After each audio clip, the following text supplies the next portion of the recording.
ceux-là qui ont eu la charge de diriger le Cameroun dès l'indépendance, ils étaient de la même tranche d'âge. Le président Ahidjo, lorsqu'il accède au pouvoir en 1960, il a 36 ans. Son troisième directeur de cabinet en 1967, qui, un an plus tard, cumulera d'ailleurs avec la fonction de secrétaire général à la présidence de la République, né en 1933, s'appelle Paul Biya.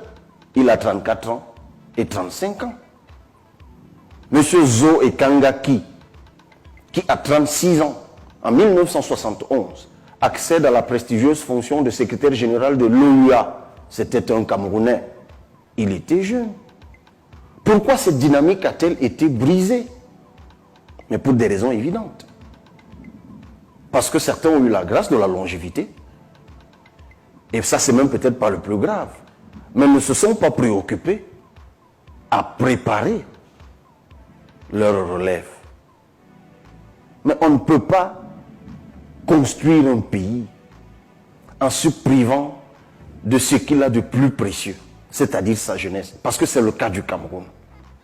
Je partage totalement cette assertion qui veut que dans la cosmogonie africaine, dans la culture qui est la nôtre, que les aînés, que les cadets respectent les aînés. Et même concèdent à leurs aînés des maladresses, quand même elles seraient inacceptables, injustifiées ou blessantes. En ce qui me concerne, je n'ai fait que ça, j'ai envie de dire, depuis que j'ai pointé mon nez en politique. En revanche, ce que je n'admettrai jamais, c'est la sorcellerie.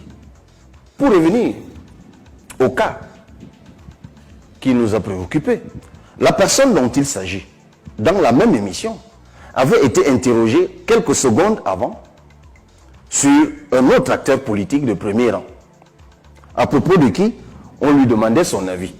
Et instinctivement, elle a répondu que si elle avait quelque chose à dire à ce congénère, parce que cette personne est de sa génération, elle le ferait en privé.